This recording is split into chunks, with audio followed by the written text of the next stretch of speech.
Hello, welcome to the Car Dealer Live stage. This is the first session of the day. We're going to be kicking things off with our first keynote speaker. It's all about making the most of Facebook and Instagram for your dealership.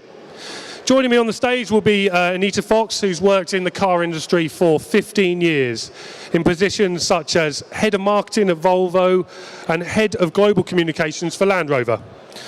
She's been in charge of Facebook's UK's automotive team since 2014 and is here to explain how you can use its apps and insights to give your dealership a competitive edge. Please welcome to the stage Anita Fox.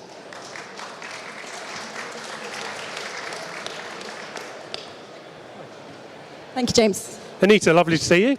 So let's kick things off. Guys, if you've got any questions, I've got a couple of glamorous assistants in the corner. Do you want to wave? There we go. So they've got mics. If you've got any questions, stick your hand up. I'll try and get to you if there's time allows. Okay, Anita, let's start things with, they say the fourth industrial revolution is upon us with mobile technology. How is it disrupting the car industry? Well, good morning, everybody, and that's such a great place to start.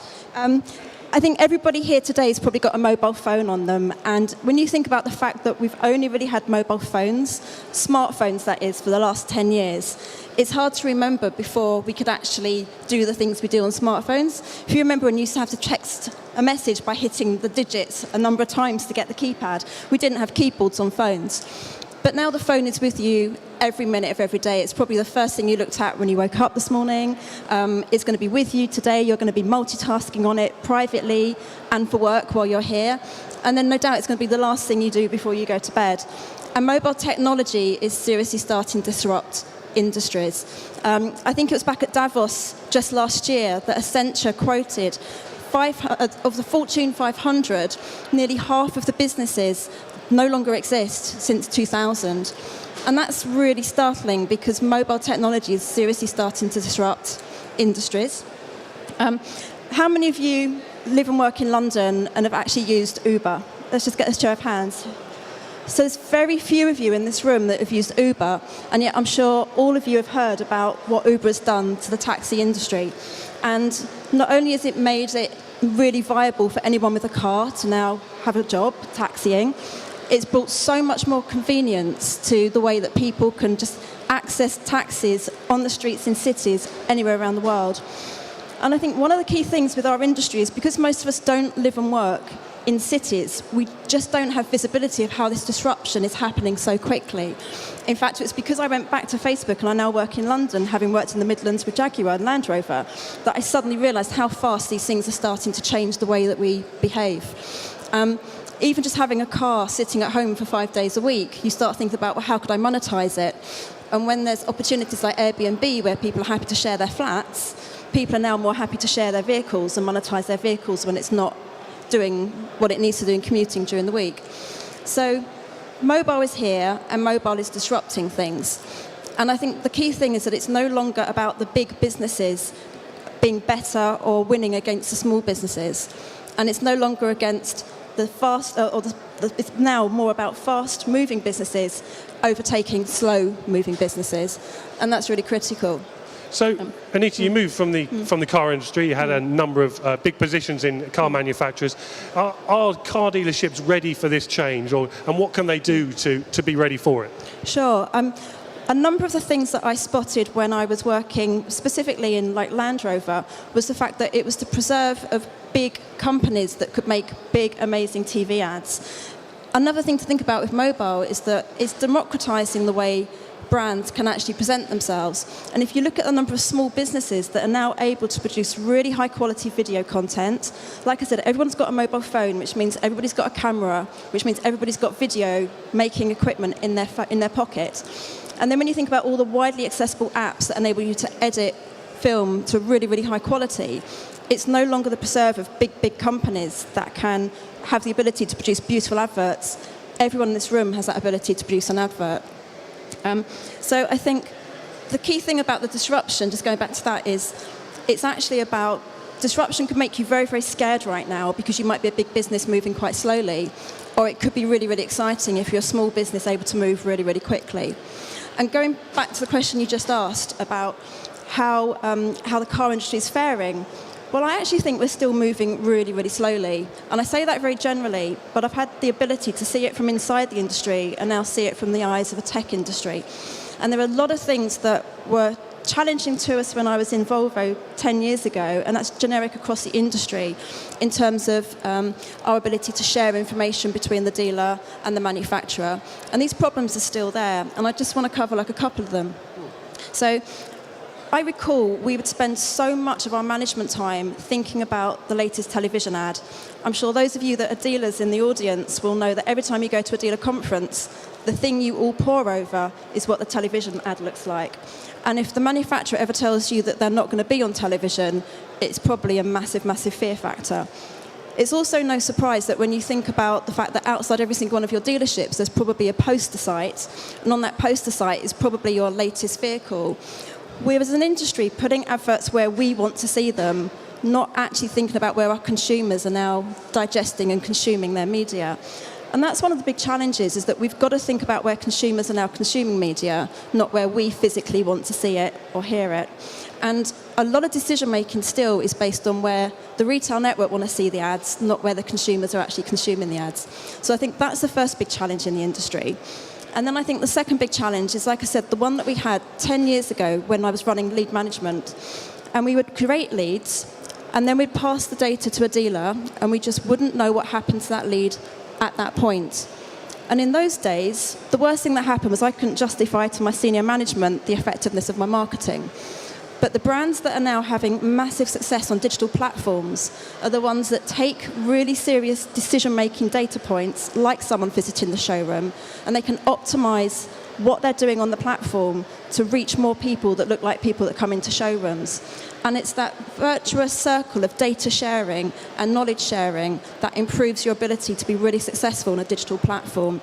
And that's still a challenge in the industry, that whilst it might be at best someone's data gets captured when they come into a showroom, it might not go into a DMS system, and at worst that DMS system never gets integrated back into the central OEM's marketing databases. So it sounds like the advertising landscape is changing pretty rapidly. What can dealers do to prepare for that? So we know that people are spending an awful lot of the time on the mobile phone, and we know that people are spending an awful lot of time in a number of apps, two of which we are responsible for, Facebook and Instagram. In fact, 1 in 5 mobile minutes is spent within the Facebook and Instagram platform. Most of you here will have a Facebook page, and most of you will be posting very, very regularly content on that platform. But the first thing I'd ask you to look at is, who is that actually going to? Who are the fans that have liked your page, and what are you telling them every single day? Some of you posting 6 posts a day, constantly talking to them, but are you seriously thinking about what you're telling them and who that message is going to? So some of the benefits of a platform like Facebook is that we understand an awful lot about the consumers that use it. And you are able to find the people that matter to you in your location. A lot of dealers here wouldn't recognize that if you've got your own customer database, your own customer list, you can go and match that to people on Facebook, and then you can target them knowing that they are a customer of yours. So if you're trying to fill a service bay, it's really imperative that you talk to your customers and you don't just talk to everybody at large. If you're trying to launch a new car, we have classifications on Facebook that you can go and select people that might be in a B segment category. So if you're launching into a new B segment vehicle, you can go and find people that look like B segment cars. And it's breaking away from using your Facebook fans and the people that like your page, and actually using a platform like Facebook to go and find people that look like the people that might be your next generation of customers is really important. So have you got any examples of any dealerships or manufacturers who do it really well? So the guys here today can go take away and have a look at that and maybe copy it. That's a great question. Obviously, there's always sensitivities, and I can't share all of our information about what our brands do with us. But the best brands are actually using their first-party data. They're using the existing customer base to go and find people that look like their customers, and then we can actually go and find people that look like their customers to actually make that targeting even more robust. Some of the best campaigns we've got running at the moment are using something called lead ads. Now, a lead ad means that when you want to catch data, you don't have to send that consumer to your website to fill in a form on a mobile phone using your thumbs, which is really awkward. But we can pre-populate the data capture form with information that we've already held on their name, phone number, email address. And that gets sent immediately through to your reporting suite, where you can either download that file and collect the data or have it injected straight into your CRM system. Now, we've worked with BMW Group. I think HBS are here today. That's their dealer marketing agency. And they've seen phenomenal results for both Mazda and BMW. The two things I can quote is with Mazda, they saw 5 times the amount of leads using this lead data capture form, and it's improved the cost per response drastically. And then with Mazda, they've run a service booking campaign, and they've seen 225% more service bookings the month they ran the Facebook advertising. So we see business results coming off the back of Facebook, and that's really, really critical. So should dealers be seeing Facebook as a platform to sell cars or a platform for brand awareness? What do you think is most important? I mean, we've got the beauty of being able to do both. I think the key thing is if you're a dealership, you should be allowing your manufacturer to create that brand awareness. They've got the bigger budgets, they've got the bigger production, and they've got all the assets. So they should be creating awareness for your new car launches. But if it's about awareness of your local dealership, that's absolutely your responsibility. And then if it's about driving people actually to your dealership, that's something you can fully take control of. So whenever you set up a campaign in Facebook, the first thing it asks you is, what is your business objective? And the first thing you should be asking yourself is, am I trying to drive people to my showroom? And therefore you want to use the store visits objective. Am I trying to capture someone's data because I've got a new car launching and I want to be able to talk to them in time? Then you want to use a lead objective. Do I want to push people to my website to find out about a local offer or some new news? Or do I actually want to give them an offer that they can come and redeem? And if you use our offers format, you can save the offer, the coupon, on your Facebook page, on the person's newsfeed. It will notify them when the offer's about to expire, and it will also notify them when they are near your dealer showroom, so that if they come in and use the offer, you've got a perfect way of tracking back the fact that the Facebook advertising drove them into your showroom to actually redeem that coupon or that offer or that discount. So if you were talking to a dealer that isn't using Facebook at the moment, what would be your top tips to get started? Embrace digital. It's here, it's coming, it's here to stay, and all your consumers are on it. I think across the country there's 40 million people using Facebook on a monthly basis. So in your local territory, your customers are on the platform. The second thing is to make sure that you're getting the right message to the right person. You're not talking all the time, you're limiting the amount of things you do, but when you do it smarter, and you do it to the right people with the right message. And you also drive a business outcome out of it. It's no good showing what the local burger van is serving the dealer staff for lunch. That's of interest to nobody. The things to really tell people about are your offers, your cars. Car of the week is a brilliant one, but make sure that goes to people that are looking at the used cars on your website and retarget them. And the thing is, we've got a session at 12 o'clock today that my colleague's hosting, and all the things we've talked about, you can actually come and find out how to do them. So we've got a brilliant masterclass that you can find out more about how to do them. And then there's some e-learning training that we're providing free of charge as well. So with social media, you can often put a bit of personality into it. Do you think businesses should be putting personality into their Facebook pages, or should it be straight down the line a business message? No, I think that's absolutely right to put personality into it. I mean, each of you have got your own brand, you've got your own image, and you're respected in your local communities. So absolutely, whatever that point of differentiation is, you want to get that across. But I think also, just because it's Facebook and just because it's social doesn't mean you don't want to be professional. And you've got professional business images. And I think it's just that fine line between a little bit of banter and a little bit of humour versus actually we're a business and we're trying to drive real results. And how are dealers going to know if this is actually working for them? Brilliant question.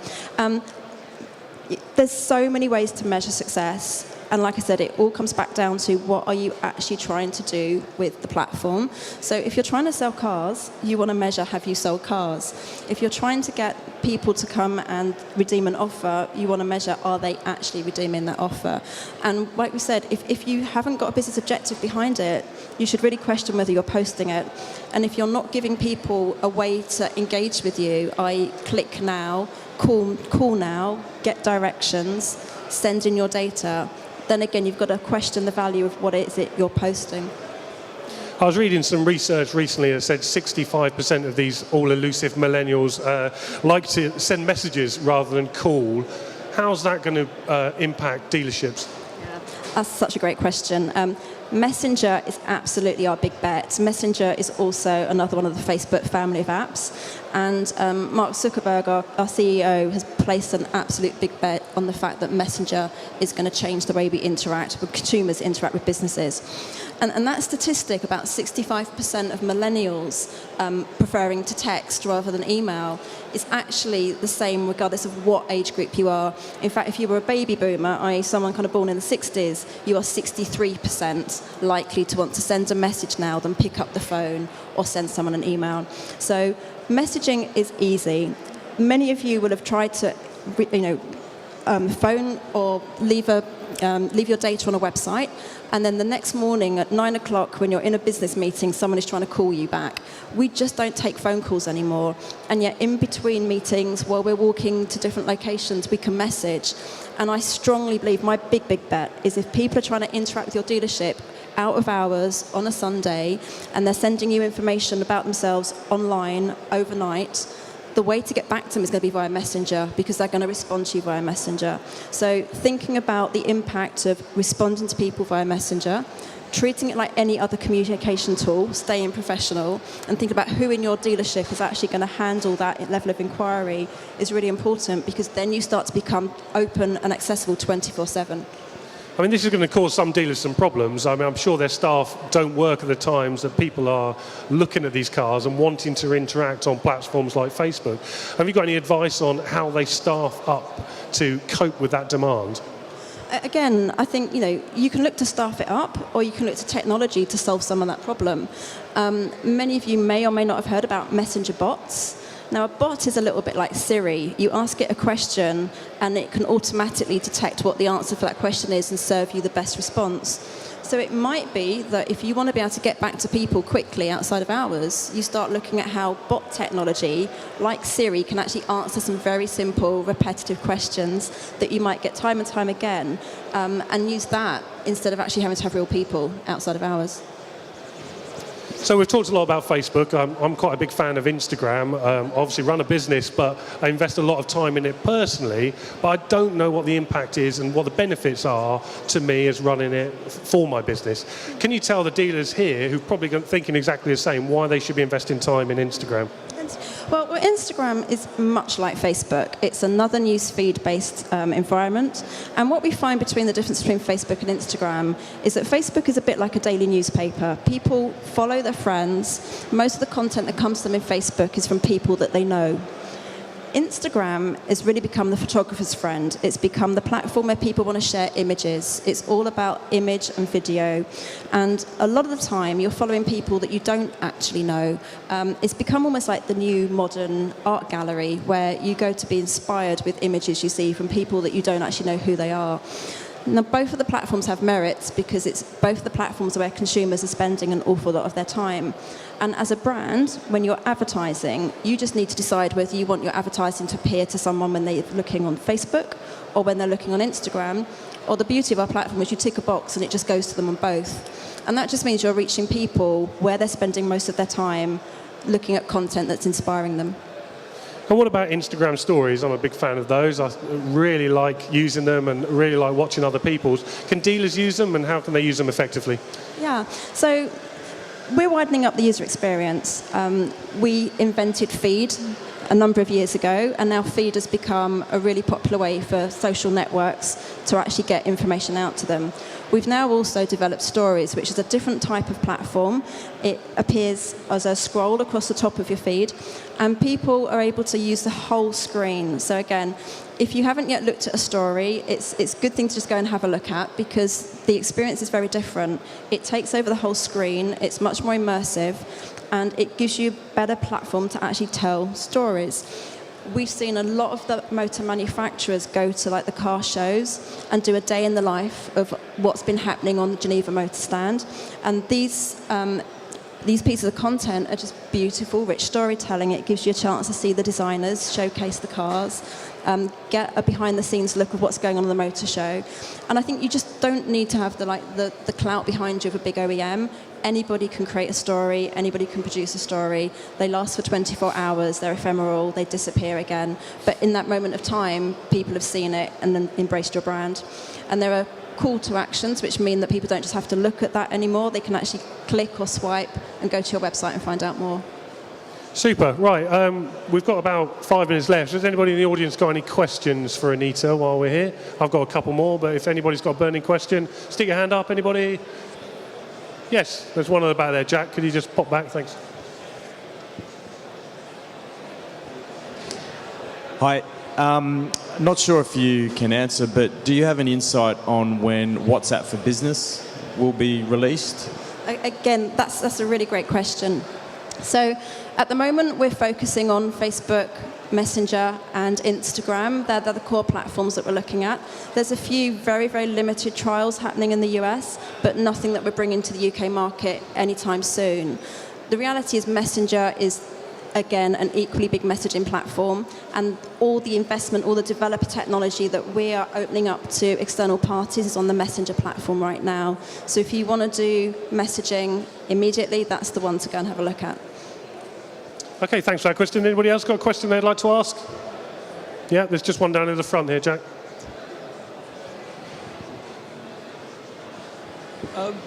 With Instagram, when are we going to be able to upload content via a computer or something? Sorry. I can't hear the question. Sorry, with Instagram, when are we going to be able to upload content via the computer system rather than mobile? Because where we are, we're based, we've got no network signal, and I have to run out of the office and try and find somewhere to push our content through. So it's a great question. Instagram is a purely mobile platform in the way that people consume it and the way that people upload to it. So it really is designed to be used from your mobile phone rather than from a desktop. I don't have any personal knowledge as to if we're going to change that and if you can upload from a desktop. We can try to see if we can find out an answer to that, but I think if it's not public, then it's not in the pipeline. Thanks for that question. Anybody else got one more? There's one at the back here, please. Thank you. Run, Jack, run.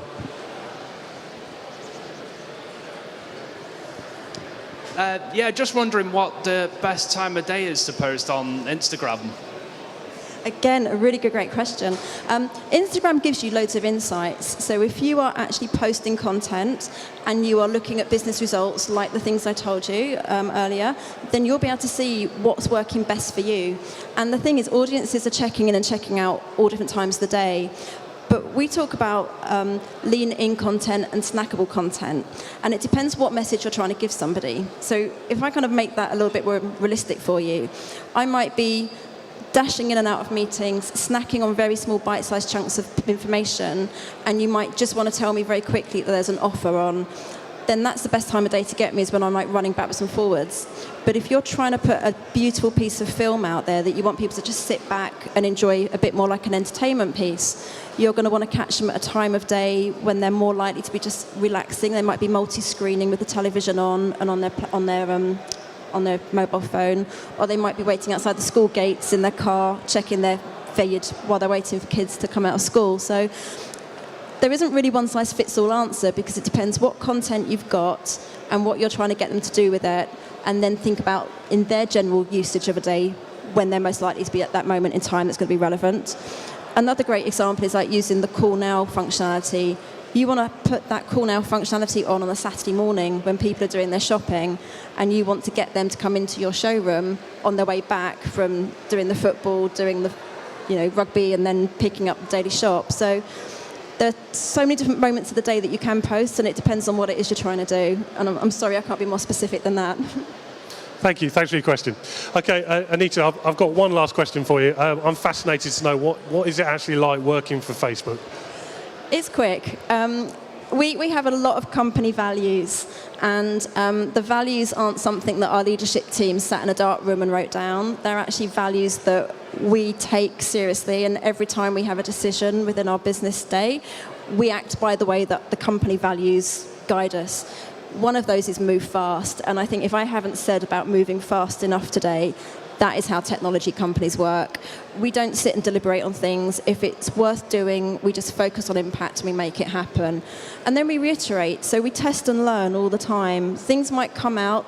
We will go with companies and beta our products to get in-market learning. And then we'll develop them and refine them and test them and prove them. And we'll continually reiterate. So I think the biggest difference I've seen from coming from the car industry and moving into tech is that we move fast and that we collaborate. It's impossible for me in my role to know everything that Facebook is doing. We service nearly 2 billion customers worldwide. We operate in every market around the world. It's so hard for us to keep on top of every piece of information, but we have really good technology that helps us connect with all of our work colleagues. We have really good collaborative groups that we can share problems and get answers to. And it's that cross-functional willingness to not sit in our own silos and think we know the answer to everything, but to put our head up and just work with our colleagues helps us move so much quicker. So it's not just all about the free food and flexible working hours. That helps. Okay, Anita, thank you very much for your time today. I'm sure everybody's enjoyed it. Coming up next on the live stage, we've got Rebecca, who's going to be chatting to the SMMT Chief Executive, Mike Hawes. He's going to be talking Brexit and whether we're actually going to see a diesel scrappage scheme. They'll be on stage in a couple of moments, but please put your hands together for Anita Fox.